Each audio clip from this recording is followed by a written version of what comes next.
kita mau datang kepada Tuhan, kita menyembah Tuhan, kita dengan mengucapkan syukur kita kepada Tuhan. Haleluya Yesus Tuhan. Terima kasih Tuhan. Ku mau memuji-Mu, ku selalu puji-Mu, ku mau menyembah-Mu, ku selalu sembah-Mu. Kau yang layak terima semua pujian, kemuliaan hanya bagi Tuhan. Katakan Yesus, kau sungguh baik, Yesus, kau sungguh baik, Yesus, namamu indah, Yesus, cinta kau selalu ku tinggikan, ku agungkan selamanya. Yesus, Yesus, kau sungguh baik, Yesus, namamu indah, Yesus, cinta kau selalu ku tinggikan, ku agungkan selamanya. Ku mau memuji-Mu, ku selalu puji-Mu, ku mau menyembah-Mu, ku selalu sembah-Mu. Kau yang layak terima semua pujian,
Allah sungguh besar dan sangat besar Tuhan. Pagi hari kami bersyukur untuk setiap kebaikan-Mu dalam kehidupan kami. Sehingga pagi hari Tuhan kami ada sebagaimana kami ada, itu semua oleh karena kasih dan kemurahan dalam kehidupan kami. Pagi hari ini Tuhan kami rindu yang terbaik buat Engkau lewat setiap pujian penyembahan kami. Mari Tuhan bertata Engkau di atas setiap pujian penyembahan kami. Berikan kami roh sukacita-Mu pagi hari ini Tuhan. Terima kasih Tuhan, terima kasih. Biarlah hadirat-Mu Tuhan melawat setiap kehidupan kami. Biarlah hadirat-Mu boleh kami rasakan Tuhan pagi hari ini Tuhan. Jamah kami pagi hari ini Tuhan. Terima kasih Tuhan, terima kasih. Kami mulai ibadah pagi hari ini hanya dalam nama Tuhan Kristus yang sempurna Tuhan bersama dengan saya katakan amin. Haleluya. Bagaimana kabar saudara hari ini? Hidup sehat, tetap semangat, diberkati Tuhan. Amin. Kita bertemu pagi hari dalam kasih Tuhan. Haleluya.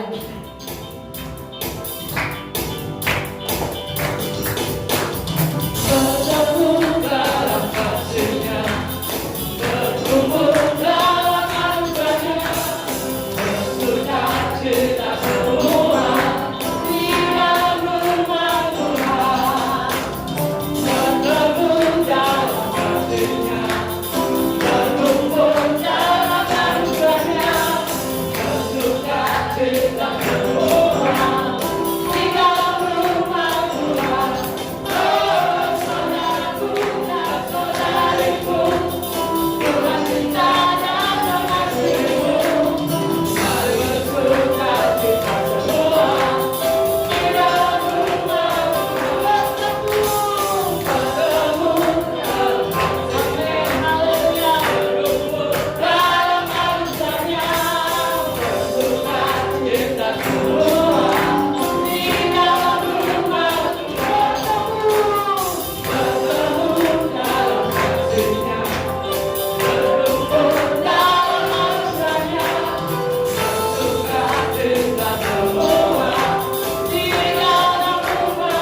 Haleluya Yesus Tuhan.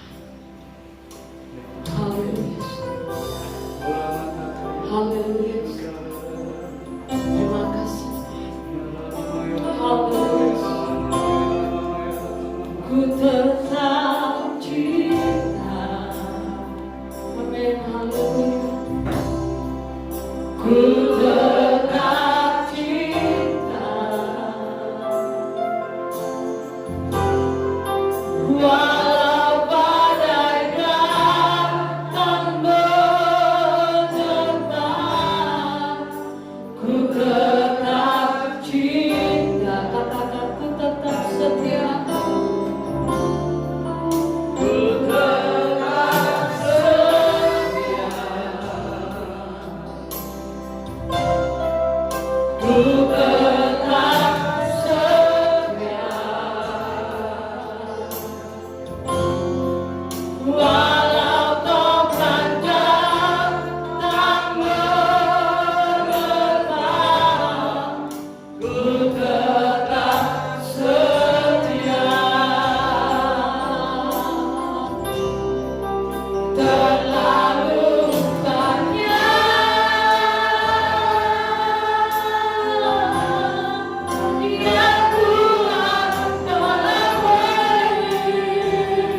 Berarti ini menyatakan suatu konsep pemahaman yang harus kita yakini, segala sesuatu itu terjadi itu di dalam kendali Allah. Amin. Amin. Amin.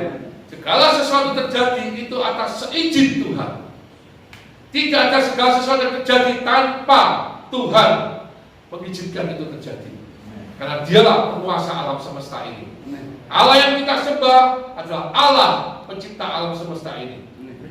Tidak ada yang perlu sesuatu yang menjadi kita sangat takutkan, kita khawatirkan, kita cemaskan, kita tangisi, kita bersusah hati sampai seakan-akan tidak ada Allah. Bagi orang yang tidak percaya pada Allah, segala sesuatu yang menakutkan bagi mereka khawatirkan, mereka cemaskan, mereka susahkan hatinya, itu mereka begitu sangat menderita. Tetapi bagi orang percaya, satu hal, setelah manusiawi daging kita bisa cemas, kita bisa khawatir, kita bisa takut, kita bisa susah hati, tapi tidak boleh lama-lama. Amin. Secara manusia mungkin sekelebat sesaat kita bisa harus merasakan sesuatu yang mungkin tidak nyaman, entah itu kecemasan, kekhawatiran, ketakutan, apapun yang kita alami. Kamu akan begini nanti, kamu akan mengalami gini, kamu sakit ini akan begini, begitu dan sebagainya. Usaha akan begini, pekerjaan akan begini, anakmu nanti akan begini, kamu akan begini, lama-lama akan begini. Banyak hal yang sesuatu yang tidak terduga terjadi dalam kehidupan ini, apalagi di zaman akhir ini, dan akan banyak mewujudkan manusia. Dan yang tidak mengenal Allah, mereka akan semakin bingung. Dalam bahasa Jawa, lagu-lagu Jawa itu, dunia ini goyang, bumi ini goyang. Semua boleh. Manusia yang tidak mengenal Allah itu hidup dalam segala kekacauannya. Tetapi bagi setiap orang yang mengenal Allah, akan tetap Tuhan pelihara, Tuhan jaga, dan memberikan damai sejahtera bagi setiap kita yang mengasihi Dia. Amin. Amin. Itu penting, karena dunia ini tidak semakin baik, saudara. Di dalam kehidupan kita pribadi-pribadi, ekonomi, siapa yang menyangka setelah COVID 2 tahun ini, kita berpikir ini tahun ketiga kerja Omikron banyak, nggak masalah, tapi nggak ada yang meninggal kok karena Omikron. Sudah mulai bebas, ekonomi mulai bergerak. Siapa yang berpikir terjadinya perang? Ada Rusia dan Ukraina. Dan kita tahu Rusia itu penghasil minyak yang besar di dunia ini, cukup berpengaruh, bukan hanya Timur Tengah. Ukraina itu penghasil gandum yang terbesar juga di dunia ini, sehingga akhirnya bahan-bahan untuk pembuatan roti, pembuatan makanan yang dari gandum itu terkendala. Harga-harga gandum naik di Eropa, di Timur Tengah, bahkan sampai merembet ke Asia. Harga minyak naik. Mungkin pemerintah sekarang masih berusaha menahannya, tapi ada masanya tidak akan tahan. Kita nggak tahu tahun depan, perang ini berhenti kapan. Kalau tahun depan tidak berhenti, jelas pemerintah tidak akan tahan secara hitungan. Tapi kita hanya mengandalkan Tuhan saja. Amin. Tuhan memberikan hikmat kepada pemerintahan kita sehingga bisa mengatasi semuanya itu. Ya, kita percaya saja, karena Tuhan kita itu ahlinya. Amin, saudara. Semua negara kita ini memang bensin solar yang tipe tinggi sudah naik mahal sekali ya.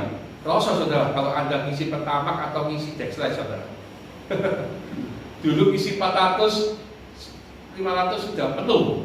Sekarang 1 juta, saudara, kalau mau penuh. Wah, luar biasa ini. Tapi kelas yang Pertalite, biosolar masih dipertahankan. Itulah masih puji Tuhan, saudara. Tapi ya nggak tahu sampai kapan. Sampai kapan? Karena di negara luar itu sudah naik gila-gilaan. Naik gila-gilaan. Harga bensin, harga bahan bakar, harga makanan di Amerika, di Eropa, dan semuanya. Anda bisa bayangkan betapa kacaunya dunia nanti ini. Kalau sampai tahun depan Rusia Ukraina tidak berhenti perang, berarti akan terjadi betul-betul mengakibatkan semuanya. Pasokan gas Rusia ke Eropa nanti musim dingin setelah ini, setelah bulan Oktober, November, Desember sampai Februari tahun depan, itu 5 bulan, 4 bulan musim dingin. Itu kalau pasokan gasnya Rusia benar-benar berkurang, itu banyak akan orang Eropa menderita. Musim dingin nggak ada pemanas, saudara. Orang-orang dalam batas level menengah ke bawah akan sangat dirugikan karena mereka tidak mampu membayar. Listriknya yang naik tinggi, PLN yang sangat naik tinggi. Jokowi sudah, presiden kita sudah mengingatkan jauh-jauh hari sejak awal perang Rusia Ukraina. Sebelumnya juga sudah mengingatkan akan terjadi krisis energi. Dan yang kita berharap, kita berdoa jangan sampai terjadi Tiongkok atau China itu berperang menyerbu Taiwan seperti Rusia menyerbu Ukraina. Wah, tambah kacau, saudara. Jangan dikira saya bekerja di bidang otomotif itu bahan-bahan semikonduktor, chips itu banyak terkendala dari China, dari Tiongkok. Karena pelabuhan-pelabuhan mereka banyak tutup karena mereka masih COVID-nya masih ketat sekali, sangat ketat sekali. Kebijakannya harus nol, tidak boleh ada, susah kan. Ekonomi sangat berat di sana, walaupun mereka memang ekonominya masih kuat, tapi sangat berat dan itu terkendala. 3-4 bulan lockdown, Shanghai itu pelabuhan terbesar dan banyak pelabuhan besar di Tiongkok itu mempengaruhi perdagangan seluruh dunia. Kalau Anda yang terjun di dunia otomotif mengerti ini, barang-barang kami kosong. Pabrik saya jual sepeda motor Honda, itu pabriknya Jepang nggak bisa produksi chip yang semikonduktornya, barang sampai kosong, sampai tinggal lama sekali. Sekarang mulai ada. Tapi kalau sampai China berperang dengan Taiwan, ya sudah. Dan kita melihat kacau dunia ini. Para pemimpin-pemimpin dunia bukan memikirkan kedamaian bangsanya, tapi memikirkan kepentingan pribadi, kepentingan kelompoknya, kepentingan bisnisnya. Saya tidak berbicara politik, tapi ini keadaan dunia. Amerika memang banyak anak Tuhan, orang percaya, tapi secara pemerintahan hutangnya sangat-sangat besar. Jadi kalau banyak isu hutang Indonesia ini sudah sangat besar, kita ini masih kecil, saudara, dibandingkan negara-negara seperti Jepang, Amerika, seperti negara-negara lainnya. Sangat-sangat kita masih jauh sekali hutang. Amerika itu hutangnya sangat-sangat besar dan akan menuju kepada kehancuran ekonomi. Satu-satunya jalan keluar untuk mengurangi hutangnya harus ada pemasukan yang sangat besar, yang tidak normal, dan itu hanya satu cara, melalui peperangan. Karena senjata-senjata yang dipasok untuk negara-negara yang berperang, itu harganya senjata itu bukan cuma 10.000, 100.000, 1 juta, 2 juta. Setelah satu peluru kendali itu bisa miliar, saudara. Satu peluru kendali, karena itu canggih, bisa pas sasaran mana-mana. Satu rudal itu harganya sudah miliar, saudara. Berapa rudal yang mau ditembakkan? Saya tentang kapal perang yang bagi saya itu kapal perang di Surabaya yang cukup canggih, cukup baru, masih belum setahun ini, barusan dibeli, itu harganya 500 miliar, setengah triliun, satu kapal perang. Cuma satu. Indonesia negara kepulauan begitu luas, setidaknya harus punya, nggak tahu ya, kalau saya nggak, hitungannya nggak ngerti, tapi setidaknya harus lebih dari 10, lebih dari 20 harusnya loh ya. Kalau negara kita kepulauan seperti ini, angkatan lautnya harus kuat. Bayangkan, masih punya satu, 500 miliar, gila, belum senjata amunisinya, itu harganya triliun semua kalau dijumlahkan. Belum akhirnya imbasnya ke kita semua sebagai masyarakat, sampai masyarakat yang paling bawah. Dunia tidak akan semakin baik, karena itu firman Tuhan menyatakan. Setuju? Jangan berharap dunia ini akan semakin indah dan semakin baik. Tidak akan semakin baik. Manusia akan semakin kejam. Pembunuhan, kekerasan atas nama Tuhan itu semakin akan kuat. Karena Antikris itu telah akan muncul, itu juga akan kejam sekali. Dan kita mulai dibiasakan dengan berita-berita yang kejam. Mari umat Tuhan, kita harus tidak ada waktu lagi yang kita mau sadar semua masing-masing kita semakin cinta Tuhan seperti ujian tadi, setia sampai pada akhirnya. Amin. Karena pengharapan kita hanya Tuhan saja. Mau berharap pada siapa? Firman Tuhan mengatakan tertutuplah kalau kau berharap pada manusia. Berharap pada Tuhan saja, sumber penghiburan kekuatan kita. Amin. Amin. Di dalam segala kekacauan ini kita percaya Tuhan juga tetap memberikan perlindungan dan pemeliharaannya bagi setiap orang yang mengasihi Dia. Amin. Amin. Dikatakan Allah turut bekerja untuk mendatangkan kebaikan. Untuk mendatangkan kebaikan. Jadi Allah bekerja dalam segala keadaan yang tidak baik ini. Memang Allah juga mengizinkan. Itu untuk apa? Untuk mendatangkan kebaikan. Kebaikan bagi siapa? Bagi mereka yang mengasihi Dia, mengasihi Tuhan. Itu dulu. Kalau kita tidak melanjutkan dengan mengasihi Tuhan, ya seperti kita mau memberikan sesuatu yang baik kepada anak kita atau kepada orang yang memang mau kita tolong, tapi dia tidak mau mengerti apa yang harus kita ingin lakukan untuk kebaikan dia, karena dia tidak mengasihi kita dan dia tidak nurut, seenaknya sendiri, ya sudah. Kan begitu saudara ya. Kalau kita ingin hidup dalam kebaikan Tuhan, kita harus mengasihi Tuhan. Amin. Amin. Kita harus kembali kepada kesadaran kita ini butuh Tuhan. Siapa sih manusia yang bisa sombong? Suatu kepastian, kita semua nanti akan mati. Betul? Entah waktunya kapan. Tetapi yang pasti kita akan ada waktunya. Tidak ada sesuatu di dunia yang harus kita pertahankan sampai kita mengorbankan semuanya, sampai kita melawan Tuhan hanya karena mempertahankan sesuatu yang di dunia ini yang fana. Apapun itu, jabatan kita, pekerjaan kita, bisnis kita, pacar kita, pasangan hidup kita. Banyak anak Tuhan yang meninggalkan imannya karena pasangan hidup, karena bisnis, karena pekerjaan. Tidak ada yang bisa, boleh melepaskan, menjauhkan kita dari kasih Kristus. Amin. Amin.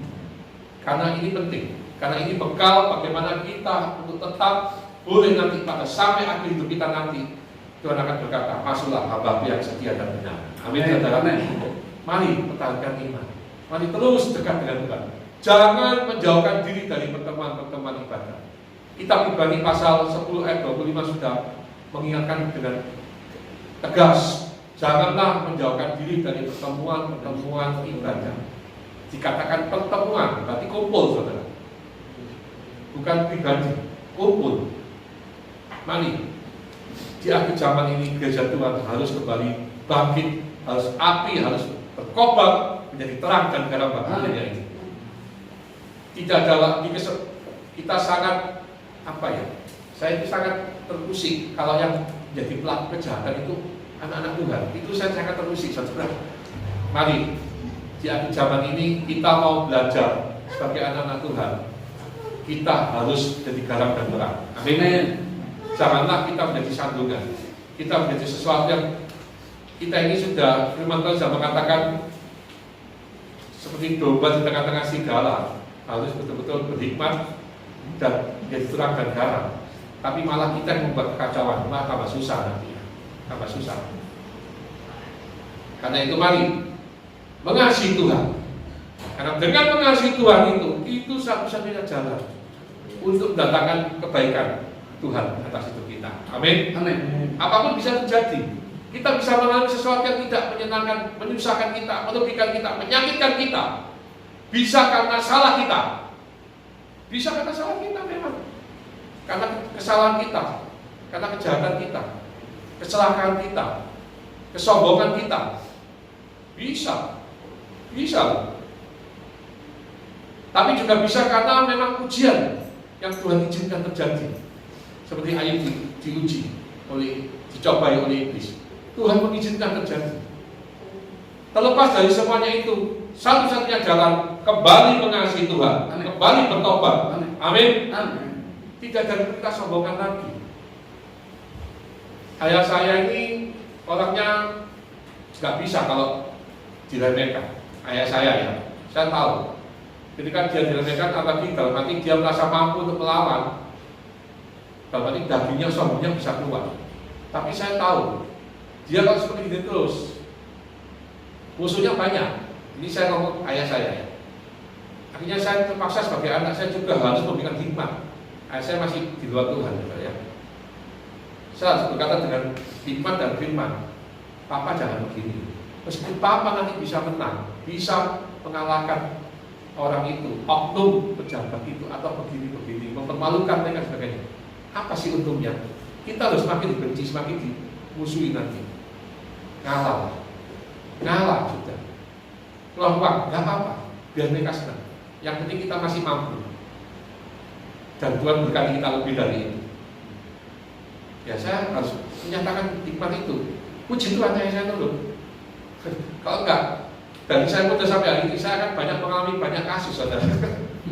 Bukan karena ayah saya punya salah, tapi karena memang dicari-cari oleh musuh bisnis maupun pesaing bisnis maupun oknum-oknum ya oknum-oknum dalam pemerintahan lah, apapun itu. Karena dalam pekerjaan itu selalu ada saja ya, kayak cari kesalahan untuk dapat apalah uang bisnis, fee apa gitu ya, yang ujung-ujungnya ke sana lah, ujung-ujungnya ke sana. Dan kalau kadang-kadang merasa benar itu gak terima, saudara. Kok aku begini terus ya, lawan, mampu.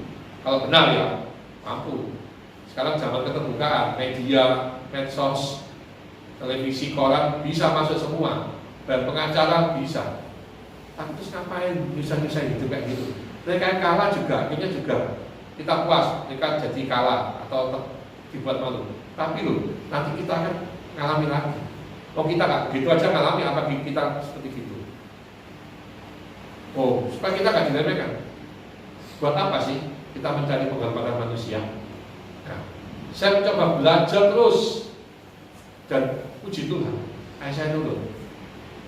Seperti ketika kita bisa meledakkan amarah, kita maunya kerendahan hati, justru itu datang kebaikan. Amin, saudara.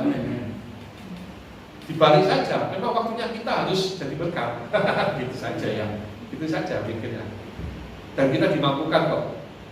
Dan akhirnya juga baik-baik saja. Intinya begini, mari umat Tuhan di zaman ini mengasihi Tuhan, mengasihi Tuhan. Jangan mengasihi yang lain sudah. Anda pasti kecewa.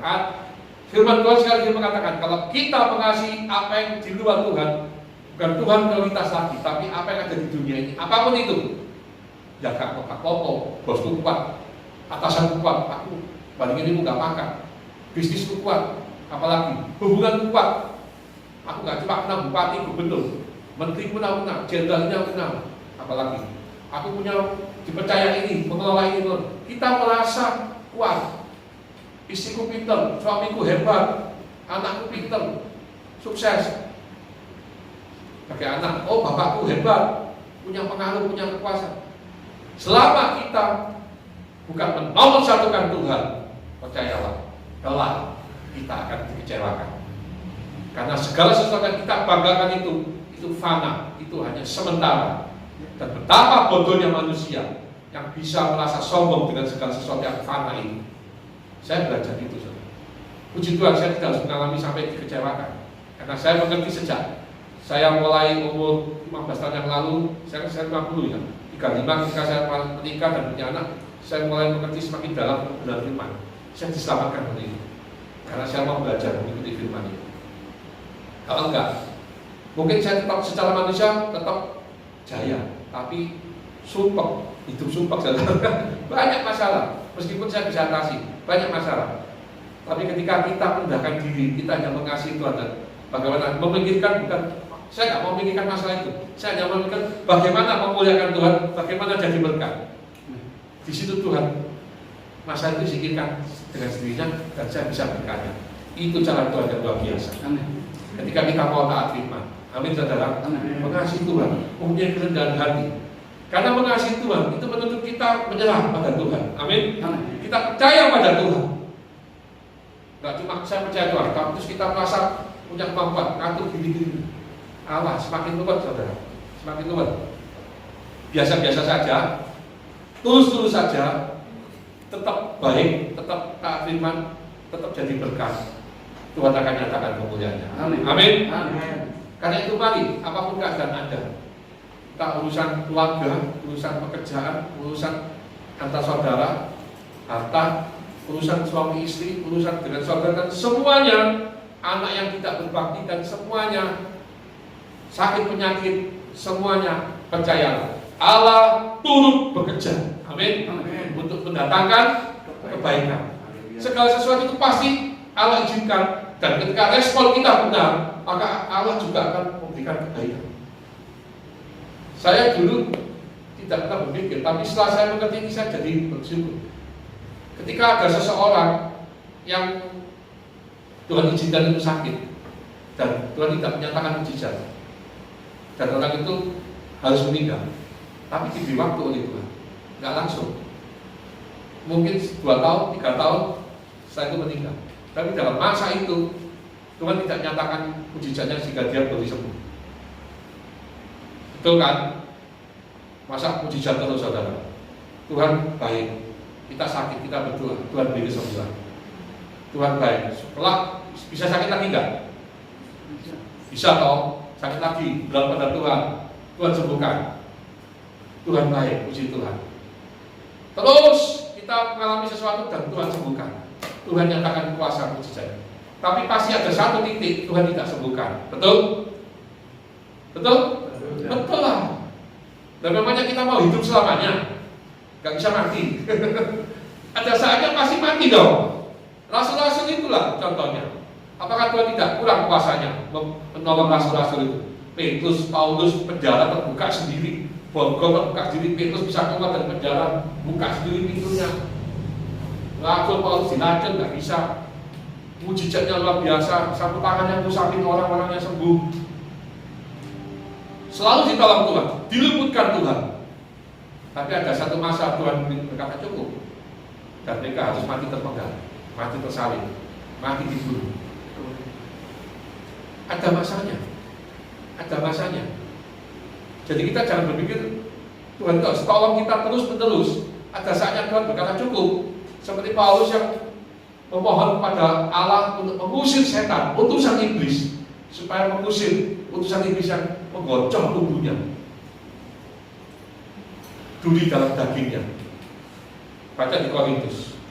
Jadi Rasul Paulus ini diceritakan dia entah itu saya tidak buka dari secara khusus, tapi dia akhirnya dipakai Tuhan luar biasa dalam mujizat dalam kuasa Tuhan.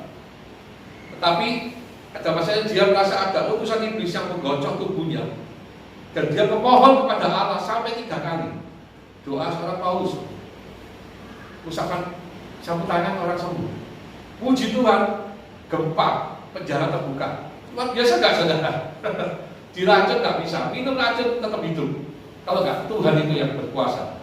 Tapi ada satu masa Paulus mengatakan, aku memohon sampai 3 kali untuk utusan iblis yang menggocok tubuhku ini. Tuhan pusing, Tuhan cabut duri dalam dagingku ini. Tapi Tuhan berkata, cukuplah kasih karunia. Tuhan izinkan. Akhirnya Paulus mengerti supaya aku tidak sombong. Karena kalau kita jadi Paulus, mujizat terus saudara, kita bisa sombong, bisa lupa diri. Kayak kita ini dewa sudah, kayak orang yang saktiman lagunya dipakai itu. Sombong sekali kita saudara bisa. Ya kita nggak tahu ya. Manusia itu kan paling gampang jatuh, betul nggak? Gak usah jauh-jauh. Sekarang uangnya pas-pasan. Nanti tiba-tiba punya uang 10 miliar ya sudah beda saudara. Iya loh, ayo cowok-cowok. Pasti milih wanita lain nanti pasti. Apalagi yang masih muda. Godaannya cuma di situ. Karena itu istri-istri, bersyukurlah penghasilan suamimu apa adanya.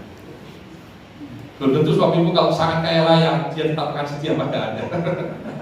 Iya saudara. Iya betul saudara. Uangnya pas-pasan, baik-baik jadi. Begitu pegang uang 10 miliar, oh belum tentu saudara, belum tentu. Cinta Tuhan, iya saat ini setelah uang 10 miliar, mamon itu lebih besar daripada iman. Bisa saudara, bisa. Karena itu syukuri apa adanya di kita. Amin saudara. Kalaupun Tuhan kita terima, kita syukuri dan kita pikirkan bagaimana itu jadi berkat untuk kemuliaan Tuhan. Amin. Selain kita juga nikmati. Gak usah berpikir yang terlalu apa saudara ya. Kalau iri dengan keadaan teman saudara kita yang lebih jauh, kita iri, gak usah. Hidup ini kalau kita syukuri, itu kita akan nyaman dan bahagia. Amin. Suka kita saja. Kembali lagi saudara. Paulus ini Tuhan tidak kabulkan doanya kok. Berarti ada satu masa Tuhan juga tidak kabulkan doa kita. Bukan Tuhan tidak sanggup menolong, tapi memang Tuhan maunya begitu. Nah di sini belajar menerima apa maunya Tuhan. Amin. Bukan cuma minta seperti anak kecil yang tidak dewasa rohaninya, hanya taunya marah dan menuntut, korek, ngamuk. Itu kan anak kecil.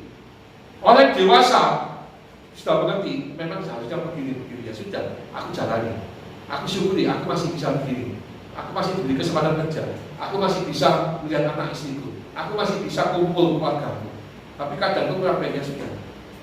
Yang penting aku tetap dipelihara Tuhan, aku tetap berusaha. Banyak hal yang sesuatu tidak bisa kita paksakan. yang Tuhan izinkan itu harus kita jalani saja. Tapi kita jalani dengan mengasihi Tuhan, terus setia pada Tuhan. Kalau Tuhan waktunya mau mengangkat, semudah Tuhan kembali telapak tangan. Amin, saudara. Sudah gitu aja hidup ini. Kita akan happy sampai akhir hidup kita. Amin, saudara. Sampai masa kita kembali pada Tuhan. Karena kita nggak tahu. Dalam 2 tahun COVID ini juga membuktikan. Yang dipanggil Tuhan kena COVID bukan cuma orang tua yang sakit-sakitan lalu meninggal. Beberapa karyawan saya umur masih 31, 35, bahkan sampai 28 yang meninggal, saudara. Aneh, saudara. Saya salah hitungan tuh. Kok bisa ya? Aneh cinom. Kalau sudah sakit-sakitan kena COVID, sudah punya jantung, punya sesek, punya kanker, punya apa, terus bablas, ya masuk akal. Loh ini ada 4 karyawan saya. 1 di Magelang umur 31, 1 di Surabaya umur 44, 1 lagi di Muntilan itu umur 28, terus ada lagi yang saya kenal juga masih umur 35-an, meninggal karena COVID. Teman gereja, antar gereja yang lain juga saya dengar suami istri punya anak masih usia menjelang 40, 38, 37 gitu, suami istri bisa bablas semua. Lu masih muda-muda, saudara. Saya kan berpikir, saya sudah kena COVID dan saya nggak sesat sama sekali. Usia saya 50, ya puji Tuhan. Ayah saya 76 kena COVID tahun lalu, usia 75 saat itu juga nggak ada sesat, ya puji Tuhan. Lemak lepasnya luar biasa. Tapi intinya kita ini nggak tahu kapan waktu kita. Setuju? Mari hidup ini hanya kita fokuskan mengasihi Tuhan, mengasihi Tuhan, terus mengasihi Tuhan, maka kebaikan Tuhan akan mengalir. Dan orang yang bisa mengasihi Tuhan itu mudah bersyukur, karena dia tidak menuntut, karena rohaninya semakin dewasa, dia mengerti apa yang lebih penting dalam hidup ini. Bukan seperti anak kecil yang hanya pokoknya aku pengen ini, senang. Setelah kepingin, bapak saya juga dia lupa, atau dia juga lupa, atau dia nggak nikmati lagi. Jangan seperti anak kecil, tapi marilah jadi rohani yang dewasa. Amin. Karena Allah itu bekerja dalam segala sesuatu untuk mendatangkan kebaikan bagi mereka yang mengasihi Dia. Ayat 28, yaitu bagi mereka yang terpanggil sesuai dengan rencana Allah. Sekali lagi, marilah kita berdoa, kita terus percaya bahwa kita ini bagian dari orang-orang yang terpanggil sesuai dengan rencana Allah. Amin. Kita menggenapi rencana Allah dalam hidup kita masing-masing, dalam keluarga kita, hubungan dengan lingkungan kita, dengan pekerjaan kita, pelayanan kita, apapun itu. Kita terpanggil sesuai dengan rencana Allah, di mana kita menjadi garam dan terang. Terang itu tidak boleh dibawa hantam. Ingat, firman Tuhan mengatakan tidaklah kau menjadi garam dan terang. Dan terang itu tidak boleh ada tertutupi oleh gantang.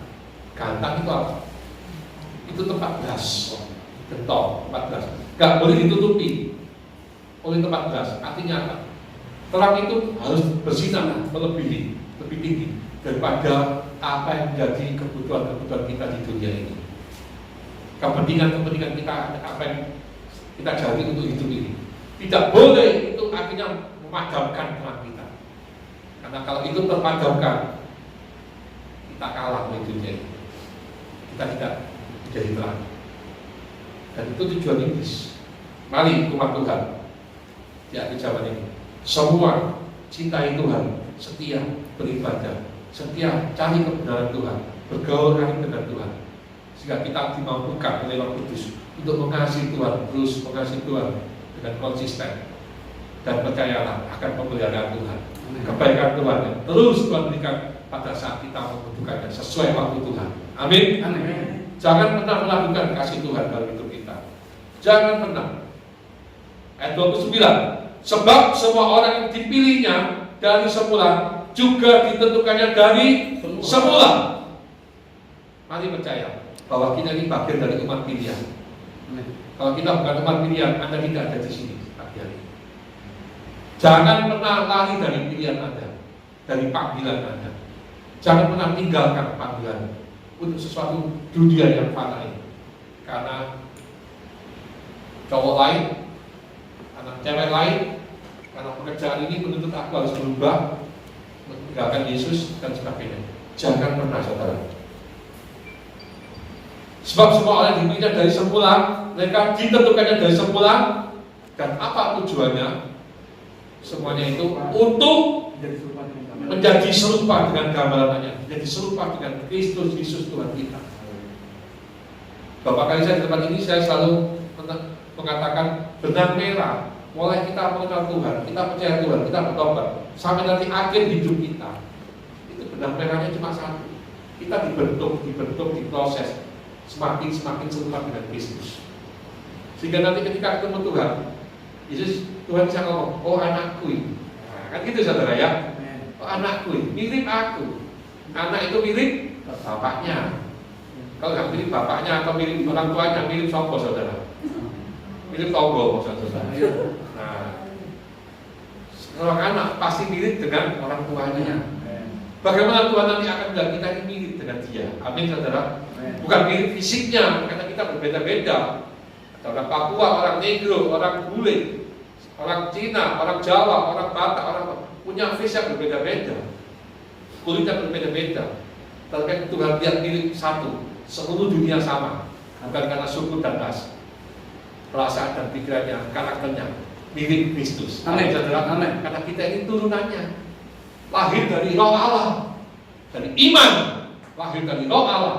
Yang satu, orang-orang diperanakan bukan dari darah dan daging, tapi dari iman kepada Kristus Yesus, dan yang berhak menerima kekekalan itu.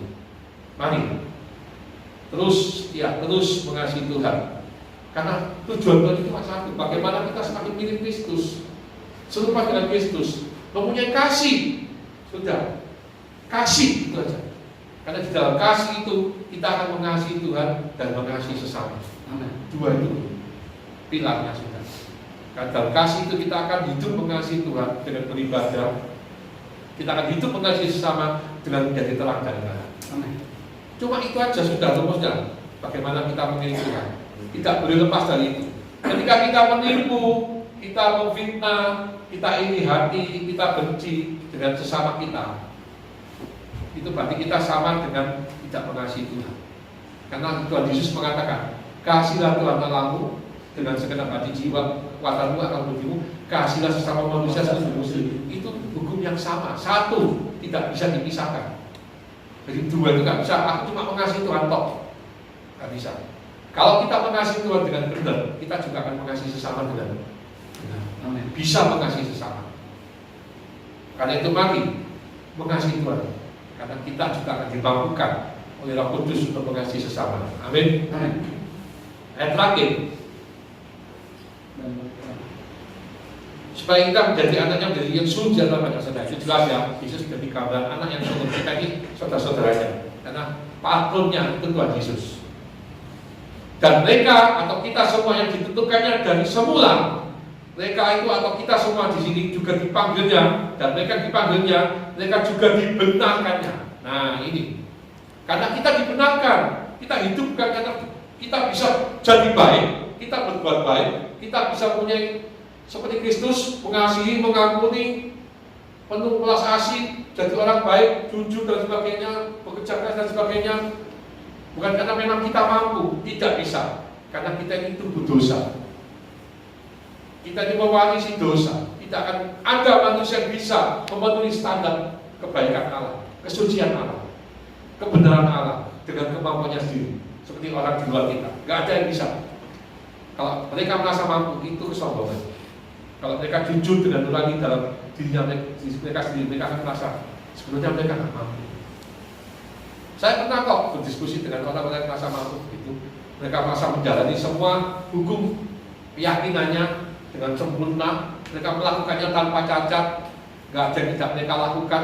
Terus mereka jalankan dengan taat, apalagi ritual setahun sekalinya dalam masa tertentu, taat sekali, dan mereka berpikir mereka bisa membersihkan dosanya. Saya ketika berdiskusi, kamu jujur, kamu merasa bisa? Oh bisa, sesuai keyakinan. Jujur bisa nggak? Ingat, dosa yang terjadi, yang kita lakukan, keburukan yang kita lakukan, itu bukan cuma tindakan, tapi juga pikiran. Dia baru tahu. Dia mungkin selama kurun waktu tertentu dia ngempet, ngerti ngempet saudara, menahan diri, tidak berbuat salah. Misalkan maaf, saya ngobrol dengan seorang laki-laki usia 40 lebih, dia bekerja punya uang tapi nggak menikah. Ya sudahlah, kita para laki bisa mengerti arah saya mau ngomong seperti apa ya. Dia selama waktu itu dia ngempet, tidak berbuat dosa, tapi yang di luar itu sekali-sekali aja dia tak. Gak mungkin 1% suci. Ayah kamu berani ngomong 1% kamu gak pernah begini-begini, ketawa dia. Tuh, normal, dia masih normal, kecuali dia gak normal saudara ya. Dia gak normal, dia sakit lain lagi. Ini normal, laki-laki usia 40 lebih, bekerja punya uang, tapi belum menikah. Ya sudahlah, ini yang dewasa sudah tahu maksud saya. Kamu yakin kamu gak berbuat dosa sama sekali? Loh kan, selama kurun waktu ini saya tebus, nanti saya kembali bersih dosa saya ya, tusukannya gak apa-apa bos, tapi baru itu kan suci mana ya jadi itu saya. Oke, itu karena kamu menahan diri selama kurun waktu itu. Tapi selama menahan diri itu, pikiranmu bagaimana? Bisa tidak terlintas sama sekali selama kurun waktu itu suatu hal yang jahat atau najis atau dosa, bisa nggak? Tuhan Yesus itu pernah ngomong, Israel memahami Taurat, jangan berzina. Itu ketika mereka berpikir mereka betul-betul berzina. Betul dong, salah wajar dong. Tapi Yesus ngomong, karena dia memberikan artian level yang sempurna pengertian itu. Berzina itu bisa salah pikiran. Kamu melihat wanita itu dan kamu memikirkannya, menginginkannya, kamu sudah berzina dalam pikiranmu. Ayo, siapa sih gak bisa nonton? Sekelebat apa lagi sekarang banyak di HP itu gambar-gambar video yang macam-macam saudara. Iya loh. Siapa yang bisa menahan pikirannya untuk kita melintas suatu sesuatu yang tidak benar? Gak ada yang bisa menahan pikiran. Kalau perbuatan kamu bisa nahan. Pokoknya pas gak ada duit, macam-macam sih, kan itu saudara ya. Uangnya banyak lupa diri lagi loh. Pokoknya habis, menang sih, kan begitu. Ayo, dia. Tuhan Yesus juga mengatakan, jangan membunuh dalam hukum Taurat yang dimengerti oleh masyarakat Israel saat itu, diwarisi dari nabi-nabinya, Nabi Musa. Jangan membunuh. Pengertian kita membunuh ya betul-betul membunuh, menembak, menusuk, bacok, nekek, pokoknya orang itu akhirnya jadi mati secara fisik. Itu membunuh dan itu dosa. Tapi Yesus mengatakan, engkau membenci saudaramu saja, engkau sama saja dengan membunuh. Siapa yang bisa merasa dirinya sempurna dan suci di hadapan Tuhan karena dia merasa mampu? Tidak ada yang bisa. Kalau dia merasa mampu, itu dua hal, kesombongan dan kebebanan. Kita ini boleh diselamatkan hanya karena iman pada Yesus Kristus, karena kasih karunia, karena anugerah. Dosa kita ditebus oleh Tuhan, disucikan, amin saudara, dan kita dibenarkan seperti ayat ini. Kita dibenarkan bukan karena kita sudah benar, tapi memang kita ini dibenarkan, dianggap benar karena iman kita, amin saudara. Itulah dasar kekristenan. Bapak, saya percaya Tuhan Yesus, entah umur berapa, saya dibenarkan, saya disucikan, dosa saya dihapus, betul. Terus saya bisa berbuat dosa lagi, bisa. Tapi karena kasih karunia, terus pengampunan Tuhan mengalir, darah Kristus mengalir membasuh dosa kita. Sampai di tengah jalan, saya belum suci benar Pak, tapi saya belum terus dipimpin Roh Kudus. Saya hidup semakin mengasihi Tuhan, sehingga karena mengasihi Tuhan itu, saya semakin ya berkuranglah dosa saya. Dulu saya sangat senang, sekarang saya sudah malas. Tapi sesekali pernah jatuh Pak, tapi saya sudah sangat malas. Dulu ketika melakukannya saya sangat bersuka cita, tapi sekarang saya tidak damai sejahtera Pak. Itu tanda baik, itu tanda Roh Kudus bekerja dalam hidup kita. Betul? Nah, terus di tengah saat itu terus saya meninggal. Saya belum sempurna loh Pak, saya belum suci benar. Saya masuk surga enggak? Halo, saya masuk surga tidak? Masuk surga. Karena kita masuk surga bukan karena kebaikan, bukan karena amal kita. Betul? Karena iman di dalam Kristus Yesus. Darahnya yang menyucikan. Dibenarkan, itu yang tidak dimiliki orang di luar Kristus. Kita ini dibenarkan, karena itu tidak ada yang bisa kita sombongkan. Kalau orang di luar Kristus, mereka kadang-kadang ya dalam ketidakpengertian mereka, dalam kebebalan mereka, kesombongan mereka merasa sudah suci, sudah layak masuk surga. Betul? Kalau di luar Kristus, lalu berusaha hidup baik, lalu akhirnya bisa merasa suci, merasa layak masuk surga, dan akhirnya merasa lebih baik dari sesamanya dan bisa sukanya menghakimi. Betul? Akhirnya jatuhnya di situ. Tapi kita yang mengerti kasih karunia anugerah Tuhan, kita yang sudah terus mengasihi Tuhan dan kita disempurnakan seperti Kristus, kita pun tidak merasa ingin menghakimi kok. Karena kita tahu bahwa kita ini dibenarkan. Betul? Kita tidak sempurna, betul, tapi kita dibenarkan. Nanti di hadapan Tuhan, Yesuslah membela kita, yang menutupi segala oleh darahnya. Itulah keistimewaan yang tidak dimiliki orang di luar Kristus. Karena itu mari kita bersyukur bahwa kita adalah bagian dari umat pilihan yang dibenarkan. Karena kita mau terus mengasihi Tuhan, Tuhan juga membenarkan kita, dan kelak kita juga akan dimuliakan. Amin. Dimuliakan bersama Tuhan di surga nanti. Amin. Mari kita tundukkan kepala kita. Kiranya renungan ini membawa kita semakin teguh dalam iman kita. Kita percaya bahwa Allah itu turut bekerja di dalam segala sesuatu untuk mendatangkan kebaikan. Tidak ada sesuatu yang terjadi tanpa seizin Allah. Dan kita ini adalah umat pilihannya yang ditentukan dari semula, dan kita ini juga dibenarkan. Tidak ada kesombongan yang boleh ada dalam hati pikiran kita. Karena kita ini siapa? Manusia yang berdosa. Karena kebaikan kita di mata Tuhan dikatakan seperti kain yang kotor, kebaikan manusia itu. Kalau ada manusia yang merasa bisa baik, bisa suci di hadapan Tuhan, itu kesombongan dan itu kebodohan. Itu kebebalan. Mari kita berdoa untuk orang-orang seperti itu. Karena sebenarnya mereka kasihan. Kasih mereka, doakan mereka. Tetaplah menjadi terang dan garam bagi orang-orang seperti itu. Supaya kelak mereka boleh tercerahkan, boleh melihat kasih Tuhan dalam hidup mereka. Bahwa segala sesuatu itu hanya karena anugerah semata-mata. Karena kita dibenarkan, kita gak bisa membenarkan diri kita. Karena kita dibenarkan, hanya Allah yang bisa membenarkan kita. Dan hanya satu cara, melalui darah Kristus. Sebelum Kristus, mereka menebus dosanya, dibenarkan di mata Allah dengan berkorban hewan. Darahnya tercurah, dipercikan untuk mentahirkan setiap umat Israel pada zaman itu. Kristus adalah anak domba yang sejati. Setelah korban Kristus, bukan binatang lagi, tapi Allah sendiri menjadi manusia yang berkorban. Sejak itu kita berlaku hukum kasih karunia anugerah Tuhan.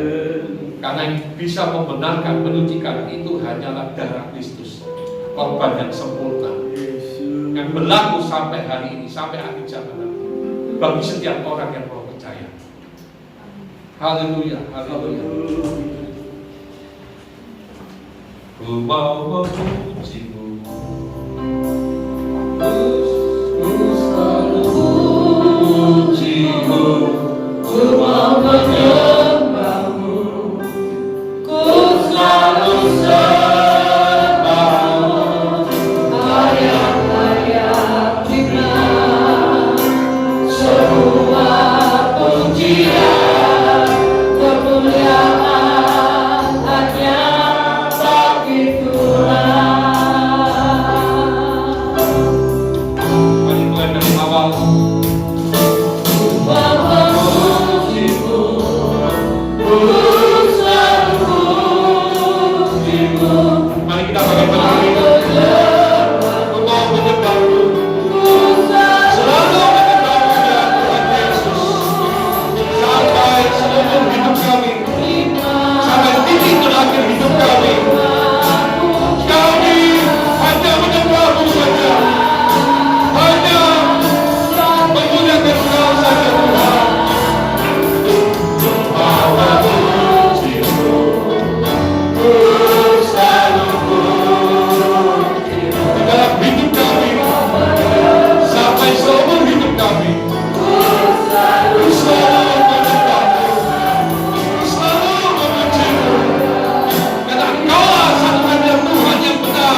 kami percaya